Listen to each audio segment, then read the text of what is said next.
Today I'm going to discuss about bridges, which is our fourth unit. So in this we have two types of bridges. So those are nothing but DC bridges and AC bridges. So what is the difference between these two types and how these bridges are helpful? Let us see all those things in this session. So starting our topic of discussion today. So bridges. First of all, we should know what is bridge. So bridge is a network that consists of electrical components in its arms, and it forms a closed loop. So with two junctions.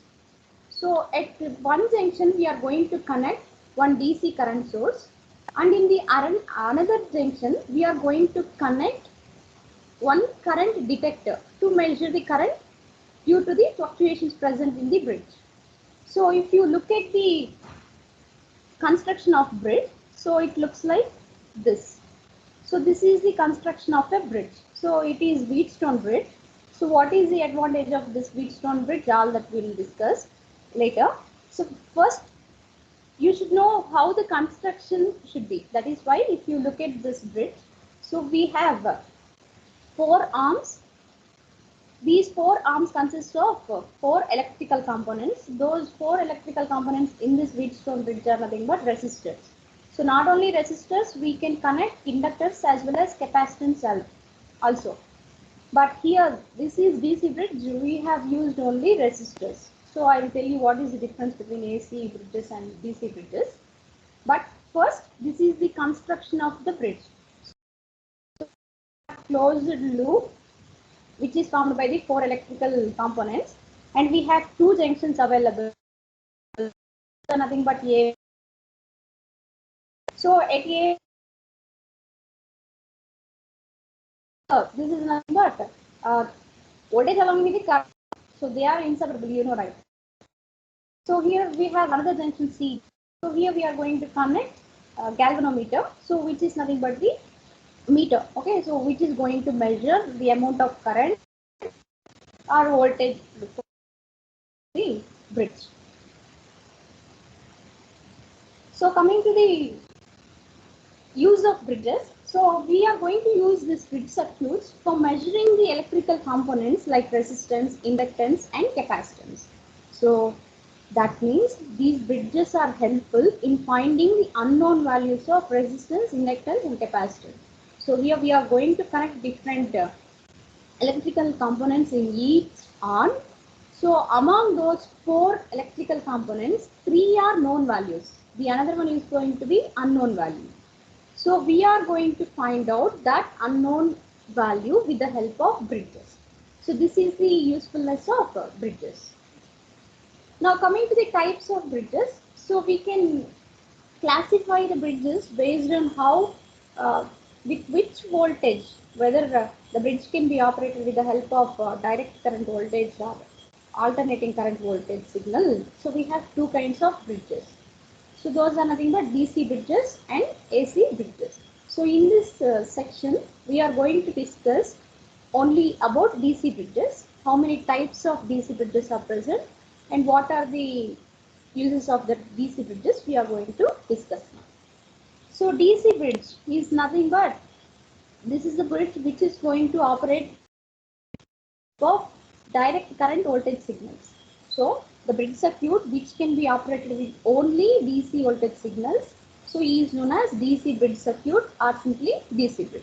Okay, so this DC bridges are used to measure the value of unknown resistance. Since it is operated only with the DC voltages, so we are not going to any kind of AC electrical components. That means inductance and capacitance. Okay, so they store information in them. Okay, and here, so we need to concentrate about charging and discharging of these electrical components. So here resistance doesn't have that capacity. So that is why in DC bridges only we are going to use resistors. So not inductance and capacitance. So here the main purpose of DC bridges is to find out the unknown value of the resistance that is connected in one of its parallel arms. So the basic DC bridge used to measure the resistance is called Wheatstone bridge. So the most popular DC bridge which we are going to use for the purpose of finding out unknown value of resistance is nothing but Wheatstone bridge. So it consists of voltage source and also galvanometer. So which measures the voltage whenever the bridge is imbalanced. So that connected between two parallel branches, and we have four resistors connected in four of its arms. So this is the construction of Wheatstone bridge. So here we have four parallel arms. So in all these four parallel arms, so we have four resistors R1, R2, R3, R4. So these form one closed loop. Okay. So and then we have two junctions available. So A and B and C and B. So between A and B, we are going to connect DC source of current, and in between C and D we are going to connect one galvanometer to indicate the voltage present across the terminals C and D. So here in Wheatstone bridge only the electrical components we have to use are resistors. You must remember this concept.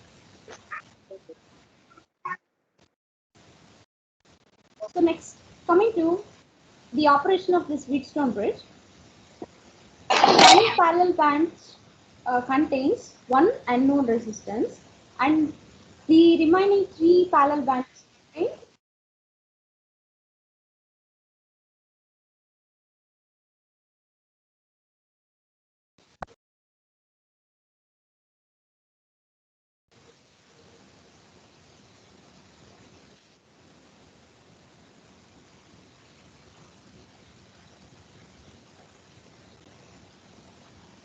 So in this circuit, if you observe, so we have R1, R2, and R3 and R4. So resistors are available in the bridge circuit. So here R4 is the unknown resistance which we need to find out, whereas R1, R2 and R3 are known and fixed resistances.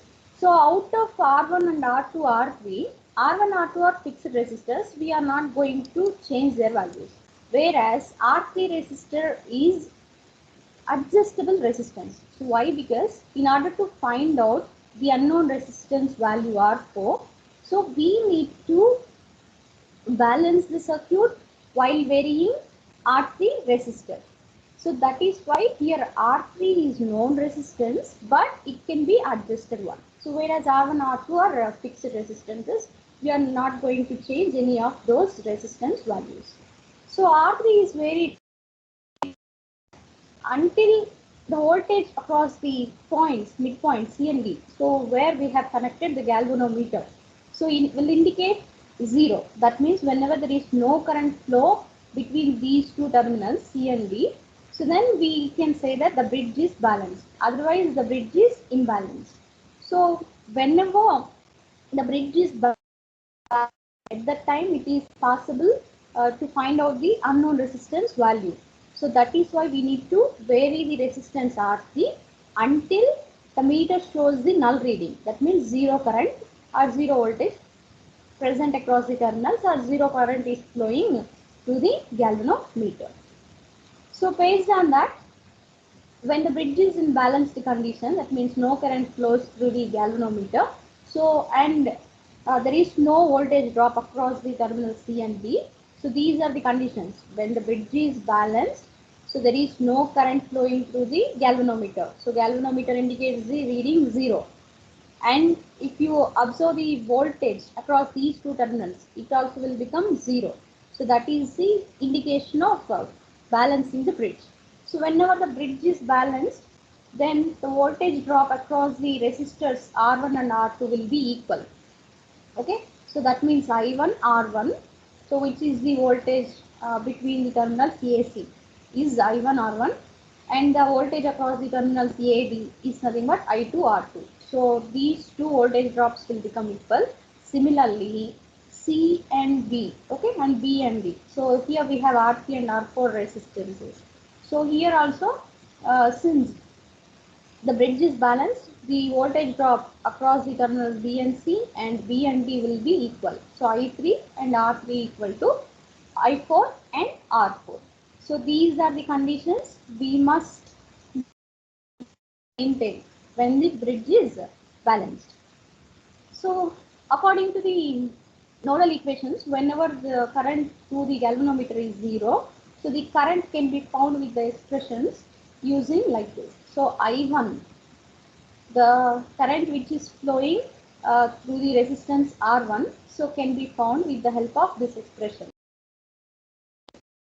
Similarly, I3, the current flowing through the resistor R3. So since they are in series, R2 and R3 are in series, same current flows through them. So that is why I1 and I3 will be equal. So total voltage source present in the circuit is nothing but E. So total voltage in the circuit is nothing but E.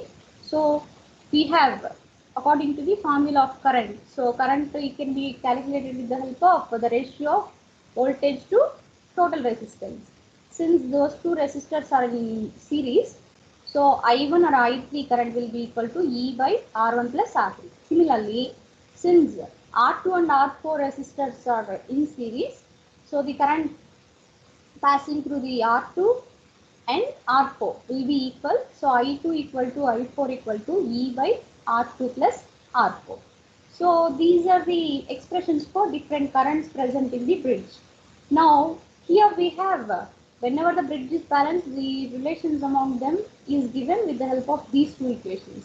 So now we are going to substitute I1 and I2 values in that expressions. So according to that, what we will get? So I1 is nothing but E by R1 plus R2. Sorry, E by R1 plus R3 into R1, which is equal to E by, that means I2 value. So E by R2 plus R4 into R2. So on cross multiplication we will be getting, so E and E, since voltage source is same, so that value, that E is going to be cancelled out. So from the cross multiplication we will be getting R1 into R2 plus R4, which is equal to R1 plus R3 into R2. So multiplying R1, then we will be getting, so R1 into R2 plus R1 plus R4, which is equal to R1 into R2 plus R3 into R2. So we have to look for the similar terms now. So if you look at the left hand side and right hand side, R1 and R2 are similar. So these two gets cancelled. So we'll be obtaining R1 into R4 equal to R3 into R2. So what is our intention now? We need to find out the R4 value. So R4 resistance can be found with the help of another known resistors like R4 equal to R2 into R3 by R1. So this is how we are going to measure the unknown resistance R4 by adjusting R3 and keeping the other resistors as it is. So this is how Wheatstone bridge is helpful for finding out unknown resistance value. So this is about construction and working of Wheatstone bridge. Now coming to the another DC bridge available for us, that is nothing but Kelvin's bridge. So Kelvin's bridge is simply a modification, a little modification of Wheatstone bridge. And what is the importance of Kelvin bridge means? It is used for the finding out of resistances which are below 1 ohm. That means we have Wheatstone bridge available for finding larger values of resistors.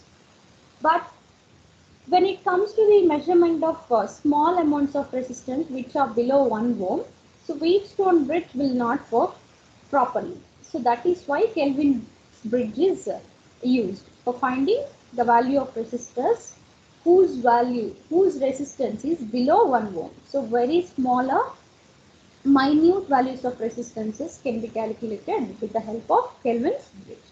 So here the extra arrangements we are going to make in Kelvin's bridge is nothing but we are going to connect extra leads to the parallel arms of R3 and R4, and it affects the total measurement of unknown resistance, which finally gives us a small resistance which is connected across the terminals these two. Okay, so if you consider this one here, Rx is connected. This, for example, here A, B, C, D. Let us consider the different positions like A, B, and C, D. Okay. So starting from the right to left. So first one A, second one B, another one C, another one is D. Let us assume those three. Okay. So here we are going to connect the unknown resistance Rx, whose value, whose resistance, which is in the order of less than 1 ohm, is connected across the terminals B and C. So here we are going to arrange two extra leads. So those are connected at the points small a and small b. Okay, so these indicate, A and C. So here we are going to connect two extra leads at the points A and small c, and at the middle we have B, it as it is. So B, small b we have used. Why? Because three extra positions we are going to consider for the connection of galvanometer. So here these two extra leads affect the measurement of unknown resistance. These play very major important role. So how it is done, we will be discussing further.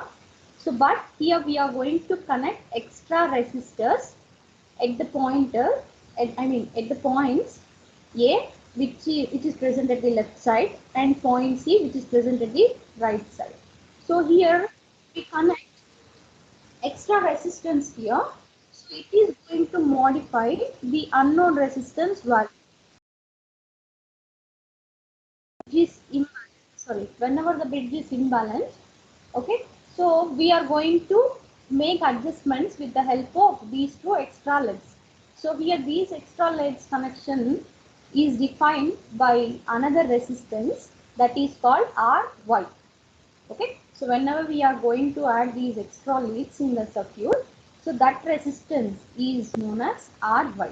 So based on the position of Ry, so the Rx value is going to be changed, and R3 is going to be adjusted such that to make the bridge balance once again. So whenever the bridge is balanced, that means when there is no current flow through the galvanometer, so at that time it is possible to find out the unknown resistance value. So this is how the Kelvin's bridge is going to be worked. So coming to the working of this Kelvin's bridge. So similar to the Wheatstone bridge, we have four parallel arms. In four parallel arms, we have four electrical resistances. So out of four, R1, R2 are fixed. So their value is not going to be changed. R3 is adjustable, and Rx, okay, which is nothing but R4, whatever you think, but it is unknown resistor. Okay, so Rx we have found, we have denoted it as Rx because we need to find out what is the value of this particular resistance connected across the terminals B and C. Okay, so here we are going to connect one DC current source across these terminals at the one panel arm, and at the middle we are going to connect, means in another junction we are going to connect galvanometer.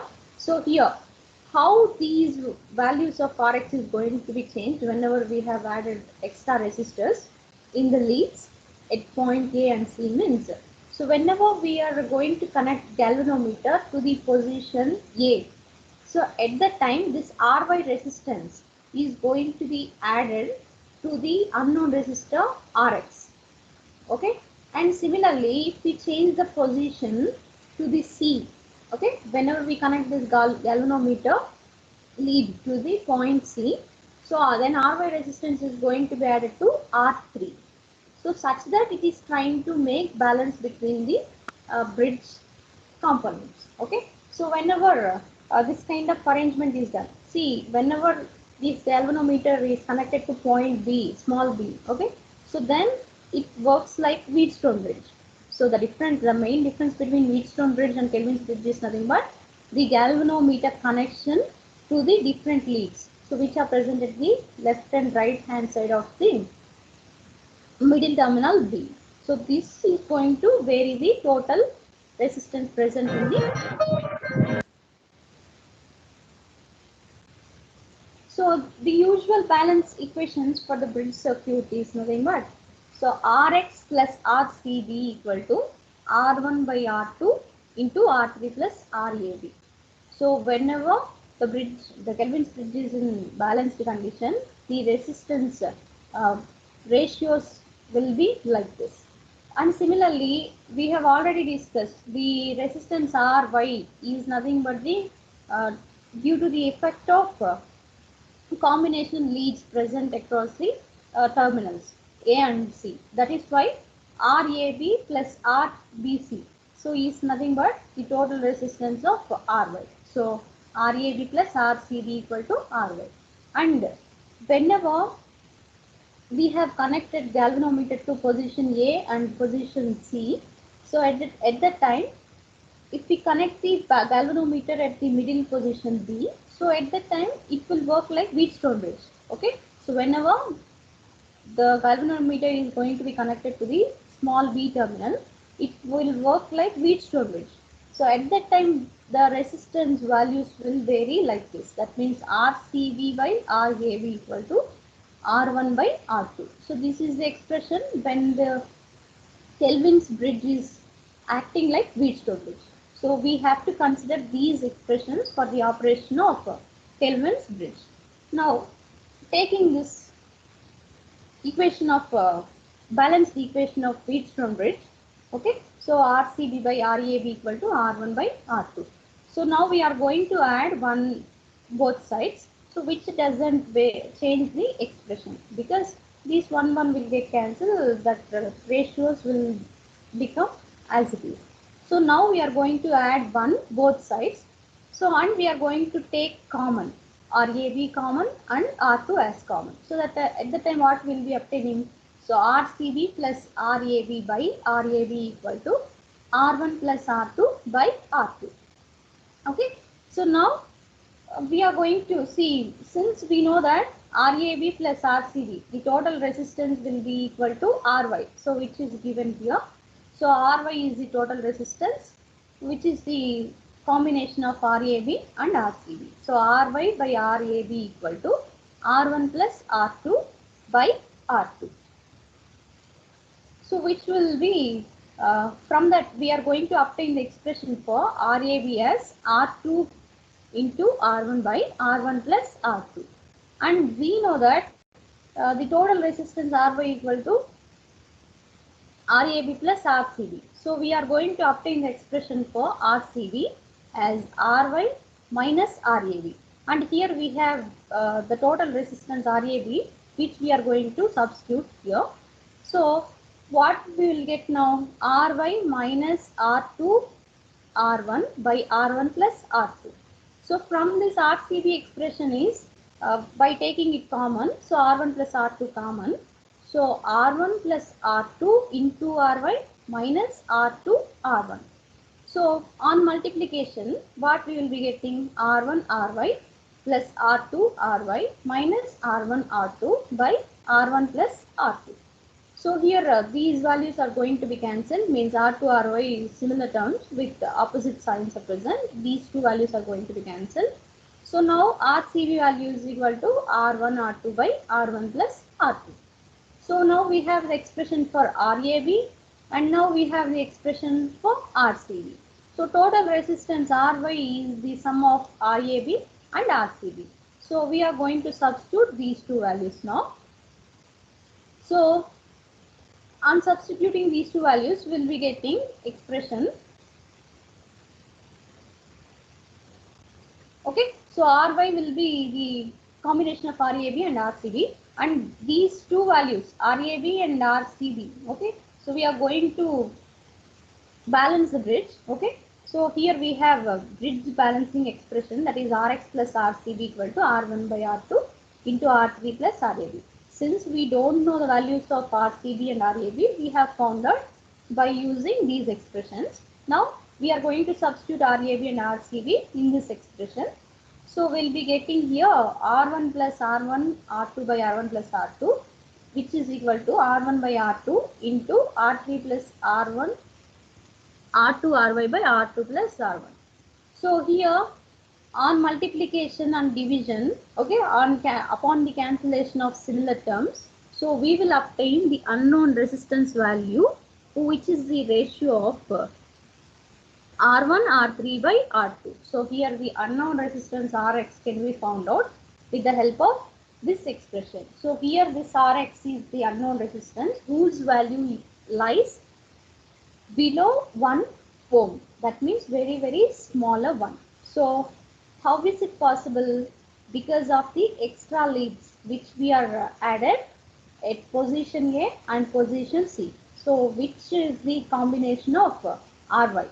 So this Ry plays very important role on determining the smaller resistance values which is included in the operation of Wheatstone bridge. So whenever we remove this position A and position C leads, that extra connections, so then this bridge will exactly looks like Wheatstone bridge itself. So these are the bridges which are DC bridges that can be helpful in measuring different types of